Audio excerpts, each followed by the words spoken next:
The morning sun rose quietly over Vatican City. The air was calm, filled with sorrow, as the bells of St. Peter's Basilica began to toll. The sound echoed across the marble courtyards, signaling a day that would be remembered for generations. Pope Francis, the humble man who had led with compassion and simplicity, had passed away 3 days ago. Today was the day of his final farewell. Crowds had gathered from every corner of the world. Pilgrims stood shoulder to shoulder in the great square, holding candles and rosaries. Flags of many nations waved gently in the soft wind. The massive doors of the basilica were open, revealing the grand hall decorated in solemn white and gold. The coffin rested near the altar, surrounded by flowers and lit candles. The world watched in silence. Among the Swiss guards standing in perfect formation at the entrance was a young guard named Luca. His uniform was perfectly pressed, his armor shining in the morning light. He had served in the Vatican for 5 years, proud of his duty and loyal to his oath. But today his heart was heavier than ever. He had always admired Pope Francis deeply. The Pope had once spoken to him personally, reminding him that every act of duty should come from love, not fear. Those words had stayed with Luca since that day. As the ceremony began, cardinals entered slowly, their red robes moving like a gentle wave. The choir began to sing and the sound filled the entire basilica. The crowd outside fell silent. Cameras from around the world were broadcasting the event live, capturing every movement, every tear, and every prayer. Luca's eyes stayed forward, but his thoughts were elsewhere. He remembered the day he first saw Pope Francis up close. The Pope had stopped to speak to a small group of guards, thanking them for their service. When he reached Luca, he placed a hand on his shoulder and said, "You protect not only the gates of the Vatican but also the heart of faith. Never forget the kindness that makes you strong." Those words had guided him ever since, and now, as he stood watching the coffin, he felt a pull inside his chest. He wanted to do something to honor the man who had inspired him. But as a guard, he was bound by strict rules. No movement, no emotion, no word. The protocol was sacred. The service continued with prayers and readings. The air was filled with the scent of incense. Every few minutes the choir's voices rose higher, echoing through the massive dome. Luca could feel tears building up, but he blinked them away. Guards never cried during duty. Then came the final prayer. The cardinals surrounded the coffin and laid their hands on it one by one. The crowd outside followed the gesture in silence. The moment was heavy with grief. Luca's heart pounded. He wanted to say goodbye, but he couldn't move. The protocol was clear. Any action without command could be seen as disrespect. But as the music played, something inside him broke through the wall of discipline. He saw the coffin being lifted slowly, ready to be carried toward the tomb beneath the basilica. Without thinking, his hand twitched. His mind screamed to stay still, but his heart whispered that this was his last chance. He looked around. The other guards stood still as statues, their faces unreadable. Luca took a deep breath. His thoughts ran wild. He remembered how Pope Francis had comforted the poor, smiled at children, and spoken about forgiveness. He remembered the warmth of his words, the kindness in his eyes. Luca knew he could not let this moment pass without a final sign of respect. As the coffin began to move, Luca stepped forward. It was a small step, but in that sacred place it was a thunderous act. The sound of his boots echoed faintly against the marble floor. The other guards froze. Even the cardinal nearest him turned his head slightly, surprised. Luca raised his hand to his chest and bowed deeply. The crowd noticed. The cameras caught it instantly. A wave of murmurs rippled through the people. A Swiss guard had broken formation. For the first time in living memory, one of them had broken protocol during a papal ceremony. The captain of the guards, standing a few meters away, clenched his jaw. His expression was tense. But Luca didn't see him. His eyes were fixed on the coffin. His bow was not for attention. It was a silent goodbye, a thank you for a leader who had touched his soul. When he straightened up again, the air seemed to stand still. The choir's voices faded for a brief moment. A single ray of light passed through the stained glass above, falling directly onto the floor where Luca stood. Some of the crowd gasped softly. It was as if the heavens themselves had noticed the guard's gesture. The captain stepped forward and gave a sharp command. Luca quickly returned to his position, standing straight, his heart racing. The ceremony continued, but the moment had already been captured.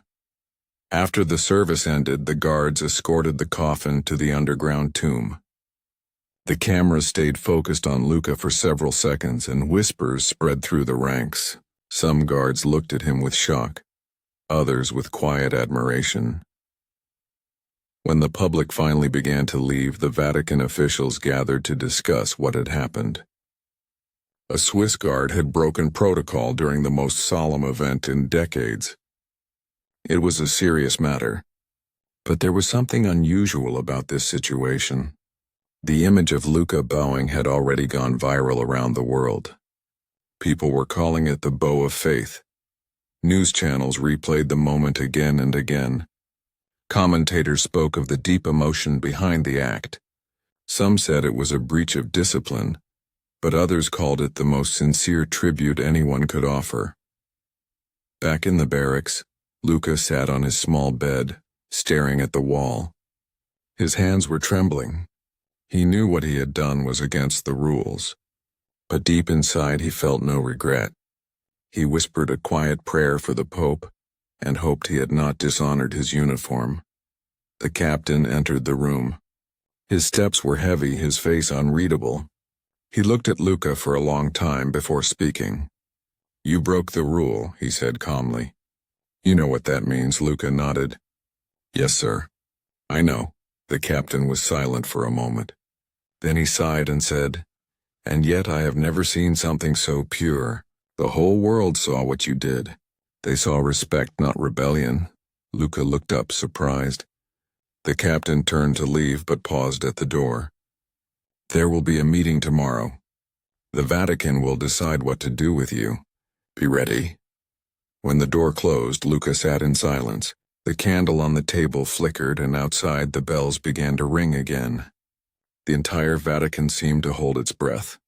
The world was watching, waiting to see what would happen next to the guard who broke protocol at the Pope's funeral. The next morning, the Vatican was covered in a soft mist. The bells rang again, slower this time, marking the start of a new day after the funeral. The streets were quieter, yet the echo of what happened yesterday had not faded. All around the world, people were still talking about the Swiss guard, who had stepped forward during the final farewell. Inside the barracks, Luca woke early. He barely slept through the night. His thoughts kept circling around what had happened. Every time he closed his eyes, he saw the moment he had bowed before the coffin. He knew it had come from his heart, but he also knew the Vatican followed strict traditions. The Swiss Guard was not just any army. They represented centuries of discipline and honor. Breaking a rule even for a second was a serious act. He put on his uniform carefully, polishing his buttons until they shone. His hands trembled slightly. The other guards moved around quietly, glancing at him but saying nothing. No one dared to speak about the event openly, though everyone knew about it. Some whispered that the world was praising him, while others feared that punishment was certain. At sunrise, a messenger entered the barracks. He handed Luca a sealed letter with the Vatican seal. It was an official summons. The meeting would take place at noon in the Apostolic Palace. Luca's heart raced as he read it. The same place where the Pope had once spoken with leaders from across the world would now host a meeting about his act. He spent the next few hours walking through the small courtyard behind the barracks. The air smelled of roses from the nearby garden. Every step he took felt heavy. He prayed silently, asking for courage. When the church bells struck 12, Luca walked through the long marble corridors of the apostolic palace. The walls were lined with paintings of popes and saints. Each face seemed to look at him as he passed. Two senior guards opened a large wooden door, and he stepped into the meeting room. Inside, several cardinals sat around a polished table. Their robes were crimson, their faces serious. The commander of the Swiss Guard, an older man named Captain Moretti, stood at the far end. His hands were behind his back, his posture straight. "Guardsman Luca," one of the cardinals began, "you understand why you are here today?" "Yes, Your Eminence," Luca replied softly. The cardinal adjusted his glasses. "You broke formation during the Holy Father's funeral. Such an act has never been seen in modern Vatican history. The protocol exists for a reason, to show unity, discipline, and respect." "I understand," Luca said. "I acted without permission and I am ready to accept the consequences." The room was silent for a moment. The cardinals exchanged glances. Then another cardinal leaned forward. "Tell us, guardsman, why did you do it? What made you step forward when you knew it was forbidden?" Luca took a deep breath. "Your Eminence, I have served the Vatican for 5 years. I have always followed orders. But that moment when I saw the Holy Father's coffin being carried away, I remembered his words to me. He once told me that faith without love is empty. I could not stand still while saying goodbye to a man who lived with such love. My bow was not rebellion, it was gratitude." The room remained silent. Even Captain Moretti lowered his eyes for a moment. The cardinals whispered quietly among themselves. One of them, an older man with kind eyes, spoke gently. "Your action was not of pride, but of the heart. Still, it has caused much discussion. The Holy See must decide how to respond. The world is watching." Captain Moretti finally spoke. "Permission to add something," he said firmly. The cardinals nodded. "I have served with this young man," Moretti said. "He is loyal, disciplined, and brave. What he did was against the code, yes, but the people have seen it as a gesture of deep faith. We must be careful in how we respond.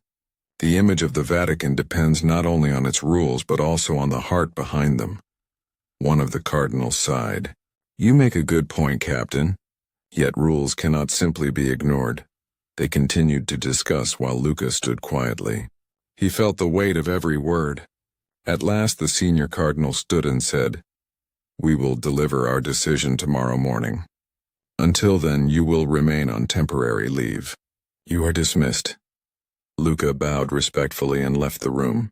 When the heavy doors closed behind him, he felt his knees weaken. He walked slowly down the hall, unsure of what his future would be. Outside, the square was still full of visitors. Many of them recognized him. Some pointed, whispering his name. Others smiled and offered kind words. "You showed real faith," an elderly woman said softly as he passed. "You made us all feel close to the Holy Father again." Luca nodded politely but didn't reply. He walked to the garden behind St. Peter's Basilica, the same garden where the Pope had once taken his morning walks. The sun was warm now, shining on the flowers and fountains. He sat on a stone bench and thought about everything. As he sat there, a familiar voice called his name. It was Sister Maria, one of the nuns who helped in the papal residence. She was carrying a basket of white lilies. "Luca," she said gently, "you have the whole world talking about you." "I didn't mean for that to happen," he replied. "I only wanted to show my respect." "I know," she said with a smile. "The Holy Father always said that faith lives in small acts of courage. You did something from your soul. That is not a crime." Her words gave him a little comfort. They walked together through the garden for a while, speaking softly about the late Pope and his kindness. Sister Maria told him that people from every country were sending letters to the Vatican, thanking the guard who had bowed. Some said it reminded them of true devotion in a world that often forgets it. That night, Luca returned to his quarters. The news channels continued to show his image. Journalists were standing outside the Vatican walls waiting for updates. Even some retired guards sent him messages of support. When the lights dimmed in the barracks, Luca sat by the window. The city lights twinkled in the distance. He could see the dome of the basilica glowing faintly under the night sky. For the first time since the funeral, he allowed himself to breathe easily. But the peace did not last long. A knock came at the door. Captain Moretti entered again, this time without his uniform cap. "They want to speak to you again tomorrow," he said. "But this time someone special will join the meeting." Luca frowned. "Who, sir?" Moretti paused. "The new acting representative of the Holy See, Cardinal Benedetto. He was one of Pope Francis's closest advisors. He wishes to speak with you personally." Luca nodded. "I understand." Moretti looked at him for a long moment and said, "I know you are worried. But whatever happens tomorrow, remember this. Sometimes a single act of truth can shake even the oldest walls. Rest well, son." After the captain left, Luca sat in silence again.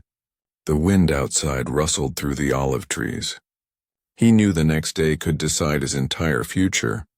Would they punish him or forgive him? Would they see his act as defiance or devotion? As he closed his eyes, the bells began to ring midnight. Somewhere far below the basilica, Pope Francis rested in peace. Luca whispered a short prayer and hoped that wherever the Pope's spirit was, he would understand what his guard had done. In another part of the Vatican, Cardinal Benedetto sat at his desk, watching a recording of the moment Luca bowed. His expression was unreadable. When the video ended, he turned off the screen and whispered, "Faith takes courage." He folded his hands and looked out the window toward St. Peter's Square. Tomorrow, he would meet the young guard who had touched the heart of millions. The Vatican had seen many things in its long history, but nothing quite like this. The morning sun touched the domes of Vatican City, painting them in soft gold. The air was peaceful, but inside the Apostolic Palace, tension filled every hallway. Today was the day when Luca's fate would be decided. The guard who had bowed at the Pope's funeral was about to stand before one of the most powerful men in the church, Cardinal Benedetto. Luca rose early. He polished his boots, adjusted his uniform, and said a short prayer. His heart beat fast, but he tried to stay calm. When he looked in the mirror, he saw a man who had followed his heart even when it went against the rules. He did not feel regret, only uncertainty about what would come next. As the clock struck 9, Captain Moretti entered the barracks. "It is time," he said. His tone was serious but not harsh. Luca nodded and followed him. Together they walked through the long marble corridors toward the council chamber. The air smelled faintly of old wood and incense. Every sound of their footsteps echoed off the high ceilings. When they arrived, 2 guards opened the heavy doors. Inside, the room was quiet and filled with soft light coming through tall windows. At the far end sat Cardinal Benedetto, dressed in simple white and red robes. He was older, with calm eyes and a gentle face. Around him sat 3 other cardinals who had also attended yesterday's meeting. Luca and Captain Moretti bowed. Benedetto gestured for them to sit. "Thank you for coming, guardsmen," he said in a steady voice. "I have heard much about you in the past 2 days." Luca spoke respectfully. "Thank you, Your Eminence." Benedetto studied him for a moment before continuing. "The world has seen your action. Some call it an act of faith, others call it disobedience. But what matters here is the truth inside your heart. Tell me, Luca, what did you feel in that moment?" Luca hesitated for a second, then spoke honestly. "I felt sorrow, Your Eminence. I served under the Holy Father for years, and he always treated everyone with kindness. When I saw his coffin, I wanted to say goodbye in a way that came from my soul. I knew it was against the rule, but I could not hold back. I did it for him, not for attention." The room was silent. The other cardinals exchanged glances, but no one interrupted. Benedetto leaned slightly forward. "And now that the world has reacted to what you did, do you still believe it was right?" Yes, Luca replied softly. Because my intention was pure. I did not mean to dishonor the church or the guard. I only wanted to show respect to a man who taught the world to love and forgive. Benedetto's eyes softened. Pope Francis once said that faith must not live in silence. Perhaps you reminded us of that. Captain Moretti looked surprised at Benedetto's words but stayed quiet. Benedetto continued. Still, discipline is important. Without it, the Vatican cannot stand. But sometimes compassion teaches more than punishment. He paused, then looked at the other cardinals. Tell me, what do you all think? One of the older cardinals spoke first. The people see him as a symbol of faith. To punish him harshly would be misunderstood by millions. The world is hungry for sincerity. Perhaps it is better to guide him rather than condemn him. Another cardinal added, the Guards Act was born of devotion. Even we who serve the church must remember that rules are made to honor God, not to silence the heart. Benedetto nodded slowly, then turned back to Luca. Your act touched many. But understand this, young man.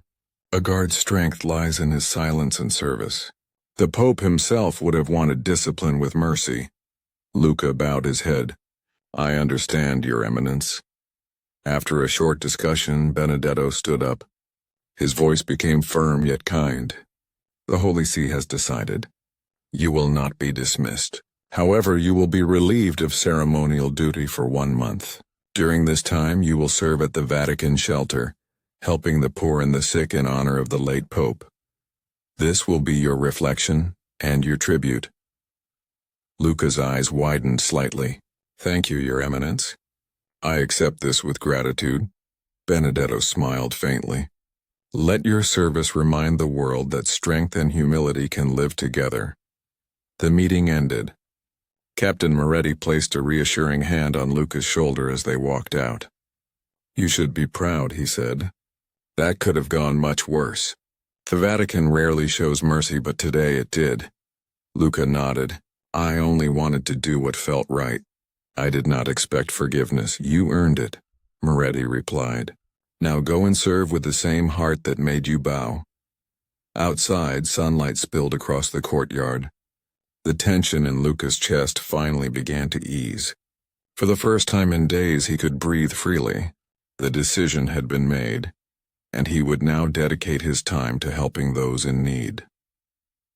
That afternoon, he reported to the Vatican shelter near the Tiber River. The building was simple but full of warmth. Volunteers moved around distributing food, clothing, and blankets to the homeless. Luca, still wearing a modest version of his uniform, joined them. Sister Maria greeted him at the entrance with a smile. I heard the news, she said. So they sent you to us. Luca smiled back. Yes, sister. I will serve here for a month. Then God has brought you to the right place, she said kindly. There is much work to do and many hearts to comfort. For the next few days, Luca helped carry supplies, serve meals, and clean the shelter. The people there soon grew to respect him. They did not see him as a soldier, but as a man with a kind heart. One evening, while handing out food, an old man approached him. You are the guard from the Pope's funeral, aren't you? The man asked. Luca hesitated, then nodded. The old man smiled faintly. You reminded me that faith is still alive. Thank you. Those words stayed in Luca's mind all night. He realized that his simple bow had carried more meaning than he could ever imagine. Meanwhile, the media continued to follow his story. Newspapers published articles titled, The Guard Who Moved the Vatican and the Bow That Spoke to the World. Reporters tried to reach him, but he avoided attention, focusing only on his service. One afternoon, as Luca was cleaning the courtyard of the shelter, a car arrived quietly. From it stepped Cardinal Benedetto. Everyone was surprised to see him. Luca hurried forward and bowed. Your Eminence, he said respectfully, I did not expect your visit. Benedetto smiled. I came to see how you are doing. You seem more peaceful now. Yes, Your Eminence, Luca replied. Serving here reminds me of what the Holy Father always taught. to find God in the faces of the poor. Benedetto looked around the shelter, watching the volunteers at work. You see, Luca, sometimes one act of courage changes not only a man but also an institution. Your bow reminded us that rules should not bury compassion. Even the church learns through its servants. Luca looked down humbly. I did not plan to teach anything. I only followed my heart, Benedetto nodded. And that is why your story has meaning. The world needs examples like you. Before leaving, Benedetto placed his hand on Luca's shoulder. When your month of service ends, you will return to duty. The Vatican has chosen you for a special role. You will guard the papal tomb where Pope Francis rests. It will be your honor and your peace. Luca's eyes filled with emotion. Thank you, Your Eminence. I will serve with all my heart. That evening, as the sun set over the city, Luca stood outside the shelter, watching the golden light fade behind St. Peter's Basilica. The bells began to ring once more, their sound gentle and steady. He felt something deep inside, a calmness he had not felt since the funeral. He understood now that breaking the rule had not broken his duty. It had revealed his humanity. And sometimes humanity was the truest form of faith.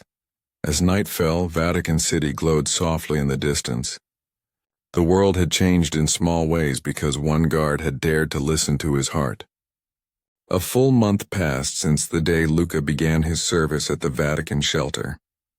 Each sunrise brought him a new lesson in humility. He had learned the faces of those who came for food, the quiet gratitude in their eyes, and the strength of people who had almost nothing but still smiled. He felt closer to the teachings of Pope Francis than ever before. When his month of service ended, Sister Maria gave him a small wooden cross. This is not a reward, she said softly, but a reminder. You bowed once to show respect. Now bow every day through your service to others. Luca thanked her with a humble smile and placed the cross inside his pocket. That same afternoon, Captain Moretti sent for him. He returned to the barracks, where his uniform waited neatly folded on the bed. The bright colors of the Swiss Guard uniform shone once again, but this time it felt different. It was not just a symbol of duty anymore. It was a symbol of faith, compassion, and courage. Moretti entered the room. You are back where you belong, he said. Tomorrow you begin your new post. The Holy See has decided to assign you as the guardian of the papal tomb. Luca nodded. I am honored, sir. The tomb is not just a place of rest, Moretti continued. It is a place where millions come to remember. You will stand there not only as a guard, but as a symbol of what faith means. Serve with the same heart you showed that day. That night Luca could not sleep. He thought about the new duty that awaited him. Deep down he knew this was more than an assignment. It was a calling. The next morning, he stood before the entrance to the underground crypt of St. Peter's Basilica. The air was cool and calm. The corridors were lined with marble statues and quiet lamps that glowed softly against the stone walls. Visitors walked slowly, whispering prayers as they passed by the tombs of popes through the centuries. At the far end rested the simple white marble tomb of Pope Francis. It bore only his name, his years of service, and a small engraving of a dove. Fresh flowers surrounded the place, and candles flickered gently in the silence. Luca took his position beside the tomb. His armor gleamed under the soft light. He stood tall but peaceful, his heart steady. As people came and went, many recognized him. Some stopped to bow, while others offered quiet smiles. No one spoke loudly here. It was a place of reflection. Hours passed, and Luca's thoughts drifted back to the time when he first met the Pope. He remembered the warmth of his words and the calm in his voice. The memory filled him with strength. One afternoon, a group of visitors entered. Among them was a young boy holding his mother's hand. The boy looked up at Luca and whispered, "Mama, is he the guard who bowed to the Pope?" The woman smiled. "Yes, my dear, that is him." The boy stepped forward and held out a small flower. "This is for the Pope," he said shyly. Luca bent slightly, accepting the flower. He placed it carefully beside the tomb. "Thank you," he said to the boy. "The Holy Father would have smiled at your kindness." Moments like these filled Luca's days. He realized that the people who came here were not just paying respect to the late Pope, but also finding strength in what he had stood for. Every smile, every tear, every quiet prayer carried a story. Weeks passed, and the Vatican returned to its calm routine. Yet the story of the Swiss guard who had broken protocol still circulated around the world. Pilgrims continued to visit, hoping to catch a glimpse of the man whose simple bow had reminded the world of compassion. Cardinal Benedetto visited often, sometimes in silence, sometimes to speak with Luca. One afternoon, he came again, his hands clasped behind his back. "You have brought peace to this place," he said gently. "I only do my duty, Your Eminence," Luca replied. Benedetto looked at the tomb and smiled faintly. Duty done with love becomes devotion. The late Holy Father would have been proud. They stood there for a while in silence. Then Benedetto said, "Next week an important ceremony will take place here. Leaders from across the world will visit the Vatican to mark 40 days since the funeral. You will stand guard as usual, but remember, the world will once again be watching." "Yes, Your Eminence," Luca said firmly. As the days passed, the Vatican prepared for the event.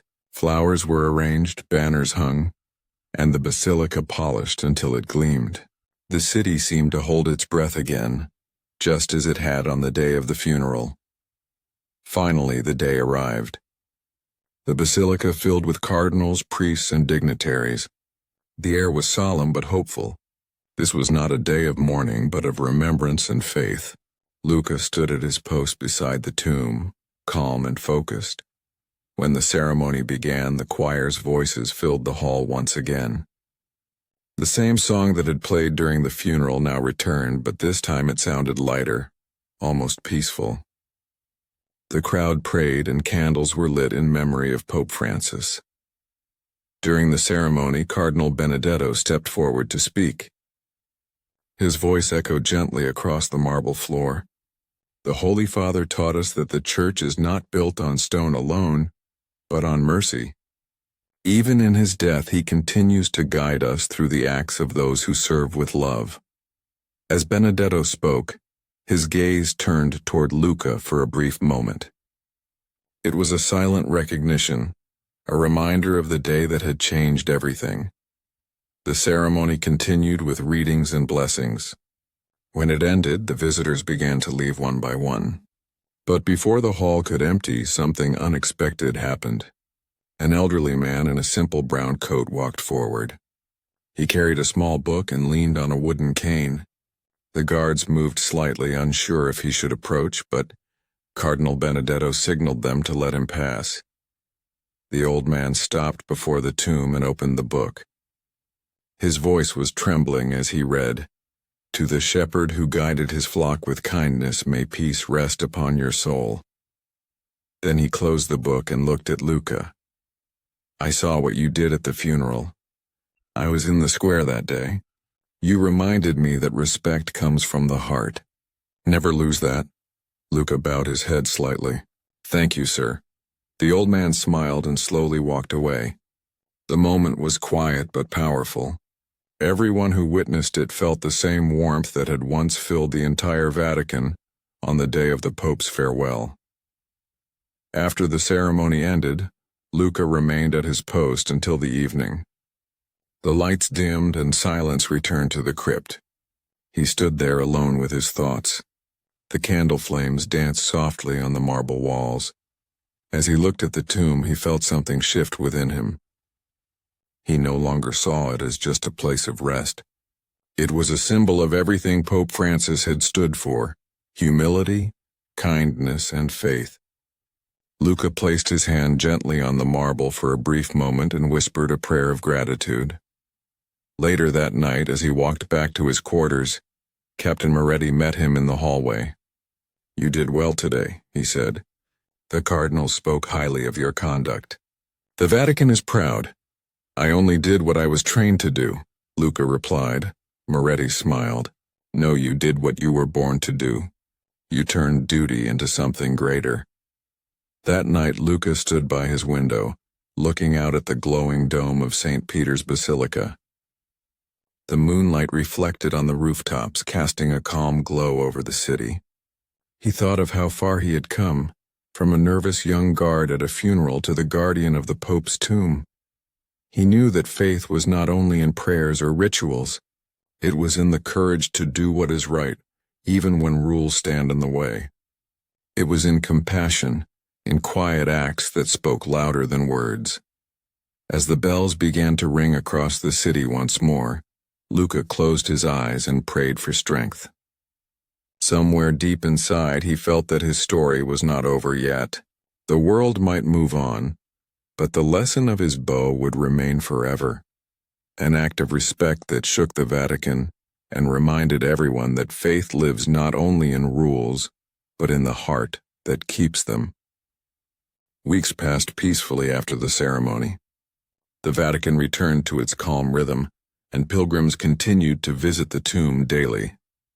The story of the guard who had bowed was still shared in newspapers, documentaries, and sermons across the world. For many, Luca had become a symbol of human faith and silent courage, yet he never saw himself that way. He continued his duty each day with the same quiet discipline, standing near the tomb from sunrise until evening prayers. Each morning, the air in the crypt felt cool and sacred. The faint sound of distant bells mixed with whispers of visitors who came to pray. Luca often found comfort in the steady rhythm of his duty. He greeted the priests who came to light candles and helped the elderly pilgrims who struggled to kneel. But his thoughts often drifted to the past, to the moment that had changed his life. One evening, as he prepared to leave his post, a young archivist approached him. The man wore simple brown robes and held a sealed envelope. "Guardsman Luca," he said softly, "Cardinal Benedetto asked me to deliver this to you. It was found among the personal writings of Pope Francis. He said you should have it." Luca accepted the envelope carefully. The paper was old but well kept, with the Pope's official seal pressed into the wax. His heart pounded as he turned it over in his hands. Did His Eminence say what it was about? The archivist shook his head. No, only that it was meant for you. It was written some months before the Holy Father's passing. After the archivist left, Lucas stood there for a long time, unsure whether to open it immediately or wait. Finally, he sat on a bench near the tomb and broke the seal. Inside was a short, handwritten letter. Its ink faded slightly but still clear. It read, "To the young guard who stands at the gate of faith, if this letter finds you, it means that I have already gone to the Lord. There is something I wish to remind you, something I saw in your eyes the first time we spoke. You serve not only with strength but with kindness. Never let rules turn your heart to stone. The Church needs guards of spirit as much as guards of walls. If one day your faith is tested, choose compassion. It is the greatest protection of all." Francis Luca read the letter again and again. His eyes filled with tears, not of sadness but of peace. It was as if the Pope had spoken to him once more, guiding him from beyond the grave. The words confirmed everything he had believed that day at the funeral. His bow had not been a mistake. It had been the right thing to do. The next morning, Luca went to see Cardinal Benedetto. The letter was still in his hand. When he entered the cardinal's office, Benedetto greeted him with a warm smile. "I see you have read it," he said. "Yes, Your Eminence," Luca replied. "It feels like he was still here." Benedetto nodded. "The Holy Father wrote that letter for you personally. He often spoke of you, you know. He said that your eyes reminded him of the faith of a child, pure, honest, and fearless." Luca was silent for a moment. "I do not know how to deserve such words." "You already have," Benedetto said gently. "He saw something in you that many of us forget to look for, a heart guided by conscience." The cardinal stood and walked toward the window, looking out over the Vatican gardens. The church moves slowly, Luca, like time itself. But sometimes it takes one act, one person to remind it to listen to its heart again. That is what you did. Luca bowed his head. I only followed what I felt was right, Your Eminence. Benedetto turned back to him. And that is why the Holy See has decided something new. We are establishing a small chapel near the papal tombs, dedicated to the memory of Pope Francis and the message of humble service. We want you to oversee its guard and care. Luca looked surprised. Me, Your Eminence? Yes, Benedetto said. It is not only an honor. It is a responsibility. Visitors from all nations will come there to reflect on compassion and duty. Who better to guard that place than the man who lived its meaning? Luca accepted the task with deep gratitude. I will serve with all my heart. The following weeks were spent preparing the new chapel. Artisans worked carefully under quiet supervision. The walls were adorned with simple stone carvings of doves and olive branches, symbols of peace. At the center stood a small altar with a single golden candle that would never be allowed to go out. When the work was finished, a ceremony was held to bless the chapel. Only a few people were invited: Cardinal Benedetto, Captain Moretti, Sister Maria, and several priests. Luca stood at the side as Benedetto offered the first prayer. The air was still and the candle flame flickered softly. After the blessing, Sister Maria approached Luca. You have carried a heavy story, my son, she said kindly. Now you will help others find light through it. Her words stayed in his heart. Days turned into weeks again. The chapel became a quiet place of reflection for visitors from all around the world. Some came to pray for loved ones. Others came simply to find peace. Many left small letters at the altar, thanking the late Pope for his teachings. One afternoon, a group of young Swiss guards visited. They stood before Luca with admiration. The youngest among them said, We joined because of you. We saw your story and wanted to serve like that. Luca smiled. Then remember this. Rules keep order, but kindness keeps meaning. Never let one silence the other. The young guards nodded, their eyes shining with respect. That evening, as the sun set behind the Vatican walls, Luca remained inside the chapel. He looked at the candlelight dancing across the stone walls and thought of everything that had happened since that day at the funeral. He had once been afraid of punishment, unsure if his act had been a mistake. Now he understood it was destiny. He reached into his pocket and took out the wooden cross Sister Maria had given him. Placing it on the altar beside the candle, he whispered, Thank you for guiding me. Moments later, Cardinal Benedetto entered quietly. Still at your post, I see, he said. Luca smiled. I am exactly where I should be. Benedetto looked around the chapel and said, This place will remind many that even one heart can change the world. You have become part of that message. I only did what anyone with faith would have done, Luca replied. Benedetto nodded. Perhaps. But few have the courage to do it when the world is watching. As the cardinal left, Luca stood in silence. The candlelight glowed softly against the marble floor. In that peaceful moment, he realized something beautiful. The act that once seemed like a mistake had become a seed of change. It had shown that obedience and compassion could live together. That true faith was not in the fear of breaking rules, but in the courage to follow love. Outside, the bells began to ring across the city, echoing through the night. Their deep tones rolled over the rooftops of Rome, carrying the memory of Pope Francis and the story of the guard who had once broken protocol to honor him. As the last echo faded, Luca stood firm at his post beside the eternal candle. The chapel was quiet except for the gentle hum of the bells in the distance. His eyes lifted toward the small window where moonlight streamed in. He felt peace, the kind that only comes when one follows both duty and heart. Years later, pilgrims would still visit that chapel. They would speak in hushed tones about the guard who bowed, Some would call it an act of faith, others an act of courage. But all would agree on one truth, that one man's simple gesture had reminded the world that faith without love is incomplete. And somewhere, deep within the marble halls of the Vatican, that truth continued to live, glowing softly like the candle that never went out.